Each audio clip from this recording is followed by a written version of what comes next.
할렐루야. 오늘 주일 저녁에도 주님을 사모하며 이 자리에 나오신 여러분을 진심으로 축복합니다.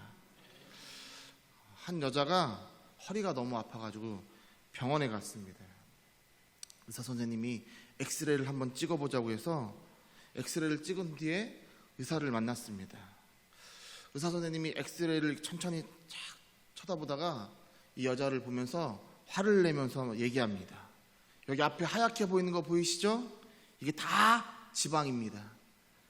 이러다가 당뇨, 고혈압, 고지혈증 이런 거 올 수 있으니까 운동이랑 식단 조절해서 살 좀 빼세요 하고 막 혼냈습니다. 제 얘기하는 것 같아가지고 좀 찔리는데 하여튼 혼냈습니다. 진료실을 나와서 생각해보니까 이 여자가 화가 나는 겁니다. 내가 아파서 병원 왔는데 내가 이렇게까지 이게 혼내는 게 맞는 건가?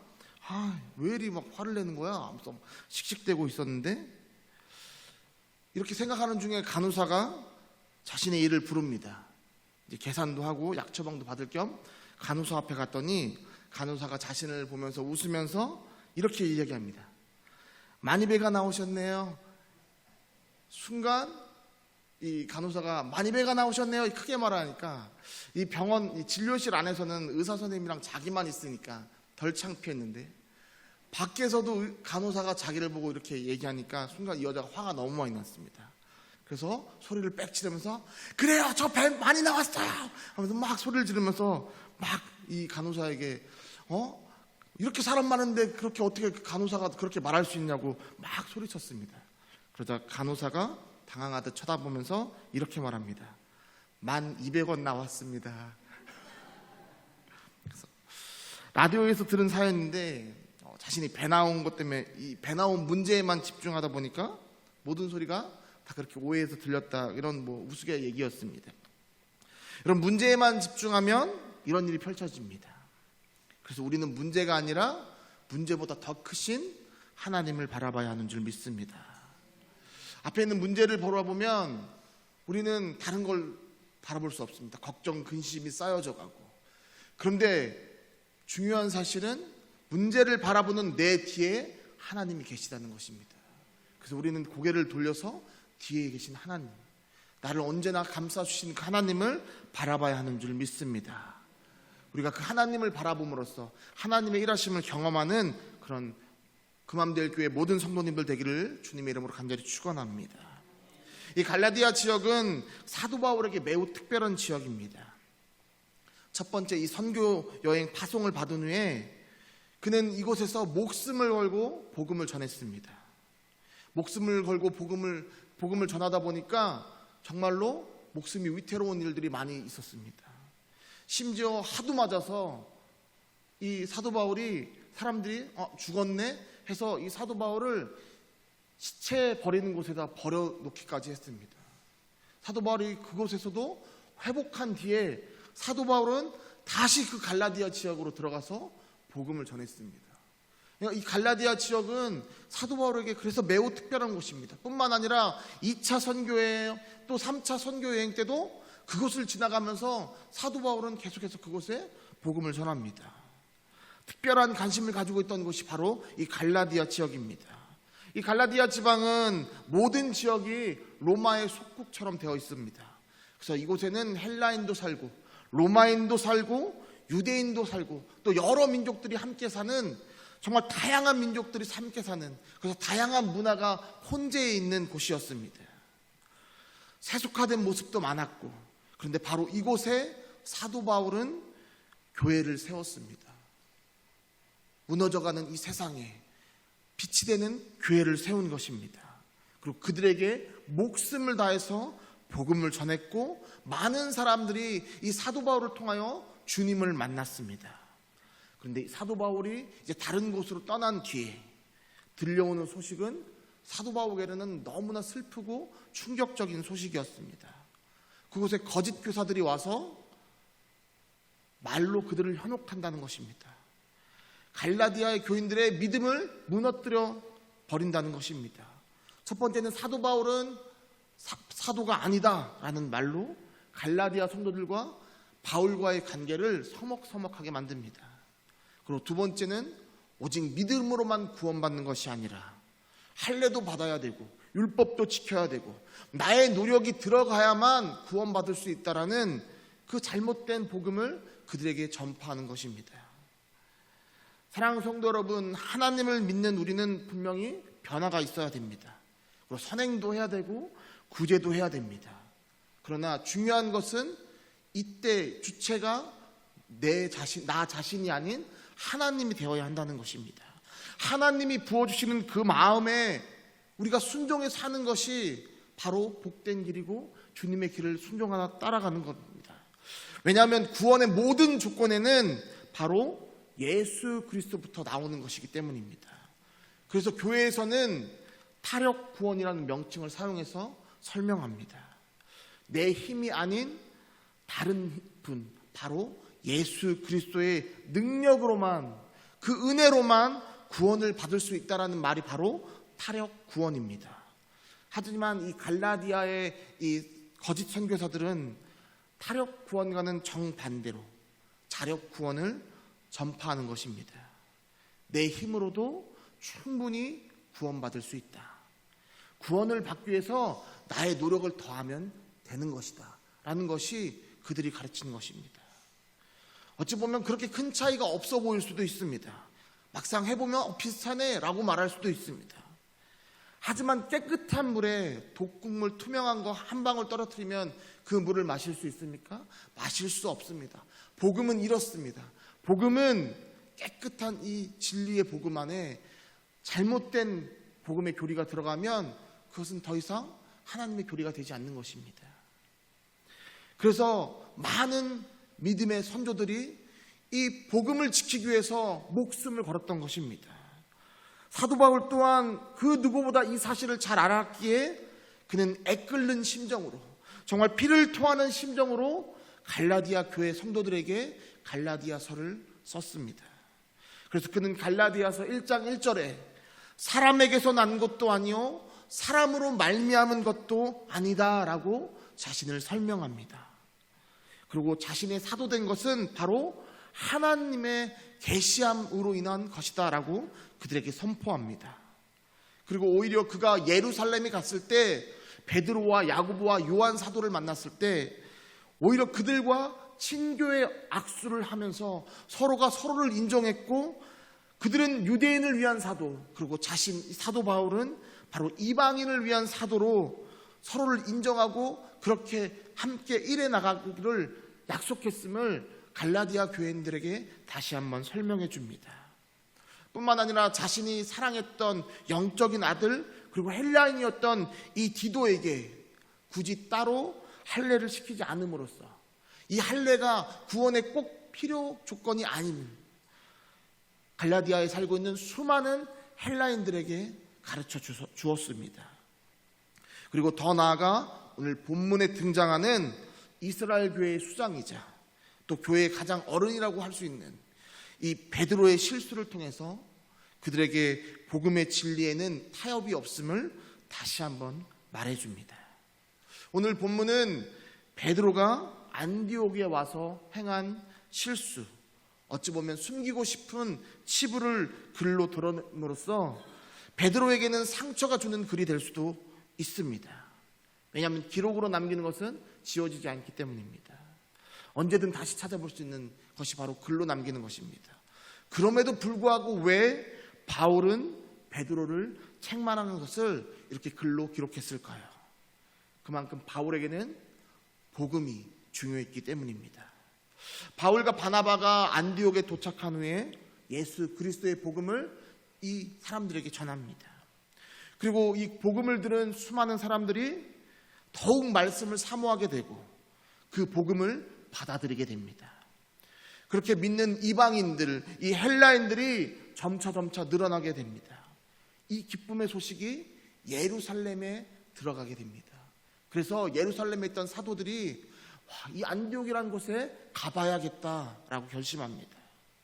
오늘날도 어느 교회가 부흥한다는 얘기가 들리면 목사님들이 그 교회 가서 탐방하기도 하고 또 배우기도 합니다. 예를 들어 미국의 침례교회의 목사님이었던 랄프 네이보라는 이 목사님이 40년도 전에 셀교회라는 이 프로그램을 만듭니다. 그리고 지금도 이 셀교회에 대한 교육이 우리나라에도 곳곳에서 지금도 있습니다. 이게 교회를 통하여 복음을 전하기 위해서 그만큼 노력하는 겁니다. 특히 베드로의 경우는 교회의 수장이었기 때문에 부흥의 현장을 찾아와서 그들을 직접 보고 응원해주고 격려하는 것이 그에게 정말 중요한 사명 중에 하나였을 것입니다. 그럼 베드로가 안디옥에서 식사를 할 때 그는 잘못을 범하고 맙니다. 원래 이 구약시대부터 유대인들은 먹을 수 있는 것과 먹을 수 없는 것을 구분해서 식사를 하였습니다. 그래서 레위기 20장 25절 말씀을 보면 이렇게 기록되어 있습니다. 우리 함께 읽겠습니다. 레위기 20장 25절 말씀입니다. 제가 읽겠습니다. 너희는 짐승이 정하고 부정함과 새가 정하고 부정함을 구별하고 내가 너희를 위하여 부정한 것으로 구별한 짐승이나 새나 땅에 기는 것들로 너희의 몸을 더럽히지 말라. 여러분, 이 말씀처럼 유대인들에게는 그냥 같은 짐승이 아니었습니다. 아무거나 먹을 수 있는 그런 사람들이 아닙니다. 그들은 정한 음식을 먹음으로써 자신의 몸을 더럽히지 말아야 되는 이 율법을 철저하게 지키는 사람들이었습니다. 심지어 씻지 않은 손으로 먹는 것조차 그들은 부정하다고 여겼습니다. 그렇다 보니 그들이 이방인들과 식사를 하는 것은 거의 불가능한 일입니다. 그리고 어느덧 시간이 흘러서 이방인과 식사하는 것은 그거는 부정한 것이다 라고 판단을 내렸습니다. 그러나 예수님은 이 율법이 잘못됨을 지적해 주셨습니다. 우리 마가복음 이 7장에 보면 예수님 당시 예수님의 제자들이 손을 씻지 않고 음식을 먹는 것을 보고 바리새인들과 또 몇몇 서기관들이 예수님께 따지러 왔습니다. 그때 예수님이 오히려 그들에게 너희는 하나님의 계명을 버리고 사람의 전통을 따르는 자들이라고 그들을 책망하십니다. 그리고 제자들에게 예수님은 이렇게 말씀하십니다. 우리 마가복음 7장 15절 16절 말씀을 함께 읽겠습니다. 무엇이든지 밖에서 사람에게로 들어가는 것은 능히 사람을 더럽게 하지 못하되 사람 안에서 나오는 것이 사람을 더럽게 하는 것이니라 하시고, 아멘. 뿐만 아닙니다. 특히나 베드로에게는 이 의식법이 끝난 이유에 대해서 시청각 교육으로 다시 한번 확실히 보여주십니다. 베드로가 기도하는 중에 하나님께서 3번이나 같은 환상을 베드로에게 보여주셨습니다. 바로 유대인들이 먹지 않는 음식을 보여주시면서 베드로에게 잡아 먹으라 라고 명령하시는 겁니다. 베드로가 주님 저는 그럴 수 없습니다 라고 단호히 대답하지만 주님은 더 단호하게 계속해서 잡아 먹으라 라고 명령하십니다. 이렇게 3번의 환상을 보여주신 후에 베드로는 그 환상을 보고 대체 이게 무엇을 말하는 것인지 깨닫지 못합니다. 그러는 차에 고넬료가 보낸 사람들이 베드로를 찾아옵니다. 그리고 그렇게 베드로는 이방인이었던 이 고넬료와 그의 가정에게 그리스도의 복음을 전하면서 자신의 깨달은 바를 이렇게 기록합니다. 우리 함께 사도행전 10장 34절에서 35절 말씀을 함께 읽겠습니다.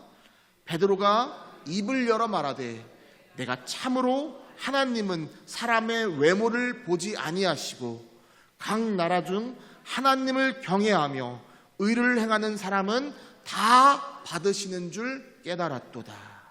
아멘. 그런 베드로가 안디옥에서 식사를 하는 중이었습니다. 그런데 식사를 하는 도중에 유대인들이 온다는 말을 듣고 순간적으로 너무나 잘못된 판단과 행동을 한 것입니다. 바로 식사를 하다가 그 자리에서 나와서 따로 피했습니다. 베드로의 이런 행동은 거기 함께 있던 다른 유대인들도 베드로가 피하니까 나도 피해야 되는 거 아니야? 하고 함께 피하게 만들고, 심지어 바울과 함께 동역했던 바나바도 유혹되어서 피했습니다. 그래서 성경은 근데 이 원인을 두려움 때문이었다라고 말합니다. 우리 본문 12절 말씀을 함께 읽겠습니다. 야고보에게서 온 어떤 이들이 이르기 전에 게바가 이방인과 함께 먹다가 그들이 오매 그가 할례자들을 두려워하여 떠나 멀러가매. 여러분, 베드로는 이방인과 함께 식사하는 모습을 본 이 유대인들이 혹시라도 자신을 비방할까봐 그것이 두려웠습니다. 그래서 그는 그 자리를 피한 것입니다. 여러분, 예수님의 수제자였고 예루살렘 교회의 대사도였던 이 베드로가 철저하게 무너져 내렸습니다. 사랑하는 성도 여러분, 그래서 우리는 아무리 신실한 사람일지라도 넘어질 수밖에 없다라는 이 사실을 기억해야 합니다. 또한 두려움은 우리를 복음 앞에서 흔들리게 한다는 사실 또한 명심해야 합니다. 왜냐하면 두려움은 하나님이 주시는 것이 아니라 바로 사단이 주는 것이기 때문입니다. 그래서 성경은 디모데후서 1장 7절에 이렇게 기록하고 있습니다. 우리 디모데후서 1장 7절 말씀도 함께 읽겠습니다. 하나님이 우리에게 주신 것은 두려워하는 마음이 아니요 오직 능력과 사랑과 절제하는 마음이니. 분명 성경은 하나님이 우리에게 주신 것은 두려운 마음이 아니라고 기록합니다. 그러나 베드로는 순간적으로 찾아온 이 두려움 앞에 외식을 범합니다. 즉 위선의 죄를 범하고 만 것입니다. 그리고 이 베드로는 영향력 있던 자들이기 때문에 그 모습을 본 유대인들이 따라할 수밖에 없었습니다. 이것은 두려움에 굴복하는 모습이었고 복음의 진리를 따라 행하는 모습이 아니었습니다. 그래서 사도 바울은 베드로를 책망하는데 본문 11절에는 이렇게 기록합니다. 대면하여, 즉 얼굴과 얼굴을 맞대고 그 자리에서 그냥 책망했다는 것입니다. 여러분, 얼굴과 얼굴을 맞대면서 책망할 때 조용히 얘기했겠습니까? 막 화를 냈을 것입니다. 어떻게 당신이 그럴 수 있냐고 막 화를 냈을 것입니다. 여러분, 만약 이런 일이 한국교회에 일어났다면 어떻게 됐을까요? 아마 평생 앙숙의 관계로 지냈을지 모릅니다. 그러나 놀랍게도 이 베드로는 그 비판을 받아들이고 바울을 인정합니다. 바울의 이 행동이 복음은 절대 타협할 수 없다는 행동이라는 것을 베드로 또한 알았기 때문입니다. 그렇게 베드로는 사랑으로 모든 것을 덮고 오히려 주의 일을 더 왕성하게 이루는 자로 그 또한 성장하게 됩니다. 여러분, 바울은 자신의 일도 아닌 베드로의 이 수치스러운 일을 어떻게 이렇게 적을 수 있었을까요? 간증을 하는 많은 분들을 보면 굳이 저런 얘기까지 해야 돼? 라는 그런 수치스러운 일도 과감하게 사람들 앞에서 간증할 때가 있습니다. 여러분, 왜 그럴 수 있을까요? 왜냐하면 이제 더 이상 자신은 그 죄와 관계가 없는 자가 되었기 때문입니다. 베드로도 그렇습니다. 이제 베드로는 그런 행동을 하지 않는 확실한 믿음의 사람이었지만 이미 그리스도께서 인정한 사람임을 바울 또한 알았기에 베드로의 그 수치를 통하여 사람들에게 복음을 전하는 도구로 사용할 수 있었던 것입니다.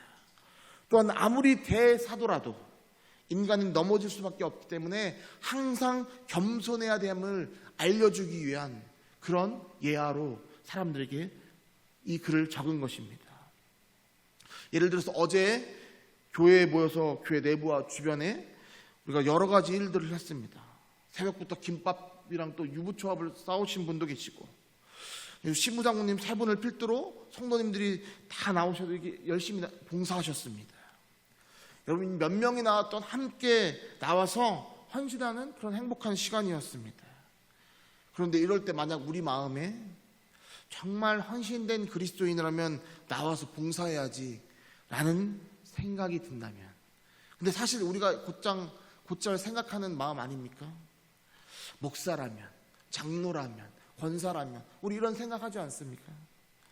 그런데 팀 켈러 목사님은 이런 문제에 대해서 이렇게 이야기합니다. 왜냐하면 이런 문제는 거의 대부분의 교회에 다 있기 때문입니다.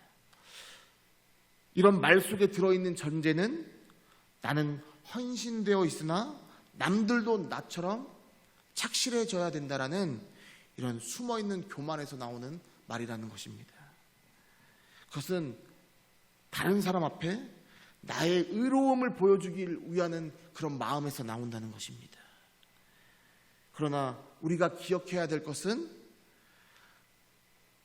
나의 의로움을 드러내는 것이 아니라 하나님이 우리에게 부어주신 은혜만을 기억해야 된다는 것입니다.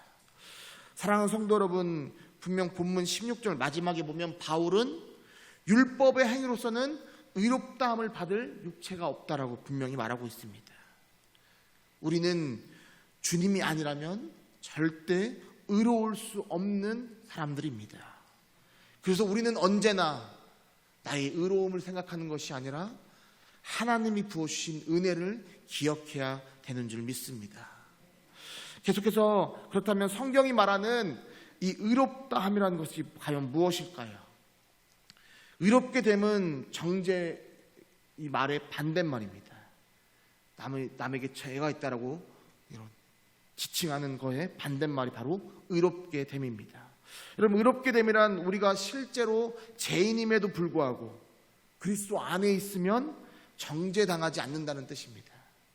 왜냐하면 하나님이 우리를 죄와 상관없이 받아주셨기 때문입니다. 여러분, 이 말은 우리가 의로워져서 하나님이 받아주신 것이 아닙니다. 하나님께서 받아주셨기 때문에 우리가 의로워졌다는 것입니다. 여러분, 다시 한번 말씀드리면 우리가 의로워졌기 때문에 하나님이 받아주신 것이 아니라 하나님이 우리를 받아주셨기 때문에 우리가 의로워졌다는 것입니다. 여러분, 이것은 반드시 우리 마음에 새겨야 합니다. 왜냐하면 이것이 바로 타협 구원의 근거이기 때문입니다. 그러면 사도 바울은 결론으로 본문 20절 말씀을 기록하는데 우리 함께 본문 20절 말씀도 함께 읽겠습니다.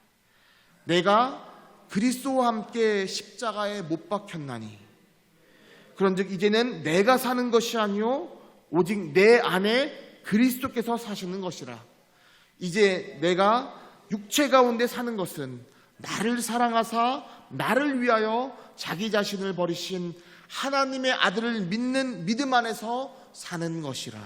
아멘. 사랑하는 성도 여러분, 믿는 자는 그리스도와 함께 십자가에 못 박힌 자임을 믿으시기 바랍니다. 아니, 우리가 믿든 안 믿든 전혀 변하지 않는 진리라는 사실을 우리는 깨달아야 합니다. 만약 우리가 여전히 십자가에 못 박히지 않았다면 우리는 우리의 믿음을 되돌아볼 필요가 있습니다. 우리는 반드시 주님과 함께 십자가에 못 박혀져서 죽어야만 합니다.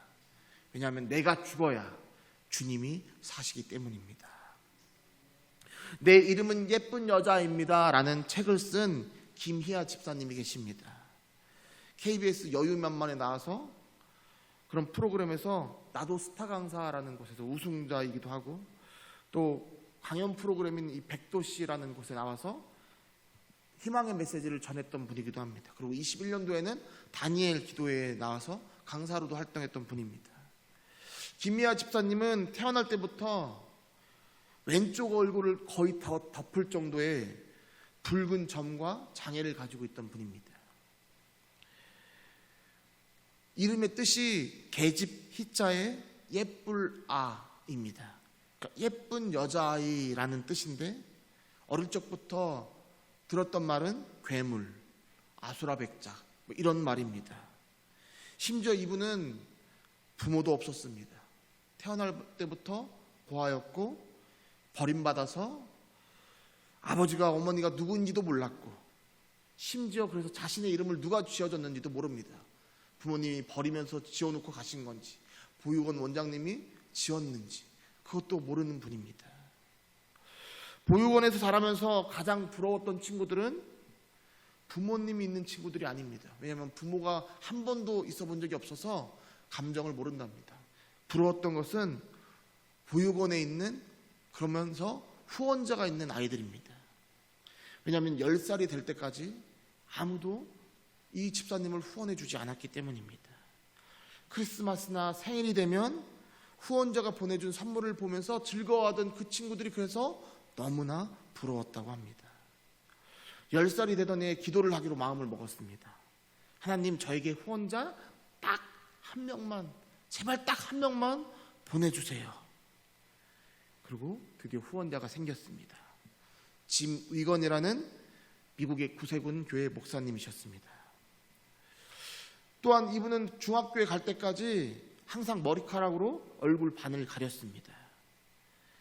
그런데 중학교에 갔는데 음악 시간에 한 명씩 나와서 노래를 하는데 음악 선생님이 너 노래 잘한다 라고 이렇게 칭찬을 해줍니다. 그분은 처음 듣는 칭찬이었고 이 칭찬에 이분이 얼마나 들떴는지 다음날 자신도 모르게 머리를 묶고 학교에 가기 시작했답니다. 머리를 묶고 학교에 간 날 그 선생님이 이 집사님에게 말했습니다. 희아야, 사람들이 혹시라도 너를 이상하게 볼지라도 너는 세상을 바르게 보거라. 이게 선생님이 이 희아 집사님에게 하신 말씀이고 지금도 이 선생님과는 연락을 하고 지낸다고 하십니다. 그렇게 중학교를 마치고 고등학교를 마치고, 여러분 고등학교 졸업하게 되면 보육원을 나와야 됩니다. 그런데 앞으로 어떻게 해야 될지 모르는 이 김희아 집사님이 그래서 하나님께 기도합니다. 하나님, 저에게 이런 붉은 점, 이런 큰 점을 주실 거면 저에게 부모님이라도 주시지. 저 이제 어떻게 살아가야 합니까? 다른 아이들은 취업이라도 하는데 저는 이 모습으로 어떻게 취업을 합니까? 하나님, 저 어떻게 해야 됩니까? 하고 울면서 막 기도합니다. 그러던 어느 날 원장님이 이 김희아 집사님을 부릅니다. 그리고 이렇게 말합니다. 희아야, 다른 아이들은 나가면 취업이라도 할 텐데, 그래서 각자 먹고 살 텐데 넌 아무래도 힘들지 않겠니? 차라리 이 보육원에서 교사로 일하면 어떻겠니? 너가 만약 일한다고 하면 내가 평생 너가 여기서 정년 은퇴할 때까지 일할 수 있게 해줄게. 그래서 김희아 집사님은 감사하게도 보육원의 교사로 일하며 살아가게 됩니다. 그때부터 이분은 자신의 점을 조금씩 사랑할 수 있게 됩니다. 그리고 어느덧 이거 점이 복점이네, 복점, 이렇게 받아들입니다. 왜냐하면 다른 친구들은 나가서 막 취업하느라 고생해야 되는데 자신은 이 모습 때문에 그래도 취업을 하고 먹고 살 수 있게 되었기 때문입니다. 이 김희아 집사님이 살아가면서 수많은 사람들로부터 안 좋은 소리를 들었습니다. 알지도 못하는 사람들이 자신의 얼굴을 보면서 수군댑니다. 혹시라도 지나가다 혼자 보게 되면 옆에 있는 사람을 쳐서 얼굴을 보라고 하고, 그 얼굴을 보고 나면 둘이서 막 쏙싹쏙싹댑니다. 그 모습을 바라보면서 점 때문에, 장애 때문에 아픈 게 아니라 그분은 그렇게 행동하는 그 사람들의 모습 때문에 너무나 가슴이 아팠다라고 말합니다. 그렇게 수많은 사람들로부터 안 좋은 소리를 들었지만 그때마다 이 김희아 집사님은 로마서 12장 14절 말씀을 묵상하면서 너희를 박해하는 자를 축복하라, 축복하고 저주하지 말라 라는 이 말씀을 묵상하시면서 그들을 축복했다고 합니다. 그러나 여러분, 이 축복은 단지 머리로 아는 축복이었습니다. 마음 깊은 곳에서는 여전히 가슴이 아팠고 그들에 대한 분노가 있었습니다. 그렇다 보니 사람들이 생각 없이 내뱉는 이런 상처의 말에 마음의 상처가 점점 깊어져 갔습니다. 하루는 너무 마음이 아파서 기도를 하나님께 드렸습니다. 하나님, 제발 이 손이 지우개가 되게 해주셔서 제발 얼굴을 이렇게 긁을 때마다 제발 이 붉은 점 좀 사라지게 해주세요. 제발 이 공책에 글씨를 썼다가 잘못 쓰면 지우개로 지우면 되지 않냐고. 제발 이 손을 지우개로 만들어줘서 이 손을 문지를 때마다 제발 좀 이 점 좀 없애게 해달라고 이렇게 기도합니다. 하나님, 저도 사람처럼 살고 싶어요 라고 울면서 기도합니다. 그런데 그때 눈물이 흘러내리는 그 사이로 한 분이 보였습니다. 바로 자신을 보며 더 많은 눈물로 함께 울어주고 계신 예수님의 모습이었습니다. 한 번도 본 적 없는 분이지만 이 김희아 집사님은 그분이 예수님임을 알 수 있었습니다. 이 김희아 집사님은 그 주님을 보면서 마음속에 감사함과 동시에 이런 고백을 했다고 합니다. 하나님, 이제는 앞으로 내가 내 모습을 보면서 눈물 흘리지 않겠습니다. 오히려 제 모습을 통해서 하나님께 영광 돌리도록 하겠습니다. 이제는 제가 저 자신을 더 사랑할 수 있게 주님 도와주세요 라고 기도를 바꾸게 되었다는 것입니다. 김희아 집사님은 그날 주님이 자신의 마음속에 있는 붉은 점을 눈물로 지워주셨다라고 고백합니다. 사랑하는 성도 여러분, 믿음의 사람은 이제는 내가 사는 것이 아닌 줄 믿습니다. 여러분, 그렇다면 누가 사시는 것입니까? 바로 이제는 내 안에 계신 바로 그 그리스도께서 사시는 것입니다. 그래서 우리는 예전에는 이길 수 없었던 슬픔도 이제는 이겨낼 수 있고, 예전에 미워했던 사람도 이제는 사랑할 수 있고 용서할 수 있는 줄 믿습니다. 이제는 내가 먼저 다가갈 수 있고, 이제는 내가 먼저 손 내밀 수 있는 것이 바로 내 안에 사시는 그리스도 때문인 줄 믿습니다. 사랑하는 성도 여러분, 과거의 모습은 더 이상 중요하지 않습니다. 중요한 것은 바로 주님과 함께하는 이제는입니다. 이제는 내가 사는 것이 아니요 오직 내 안에 사시는 그리스도, 바로 그분이 사시는 것, 그것이 가장 중요한 줄 믿습니다. 사랑하는 성도 여러분, 바로 이 고백이 날마다 우리의 고백이 되기를 간절히 소망합니다. 아무리 어렵고 힘든 문제가 닥친다 할지라도 이제는 주님이 내 안에 사시기에 어떤 문제든 돌파할 수 있는 줄 믿습니다. 이 한 주간도 이제는 이란 이 사실을 잊지 않고 살아가는 저와 여러분 되기를 주님의 이름으로 간절히 축원합니다.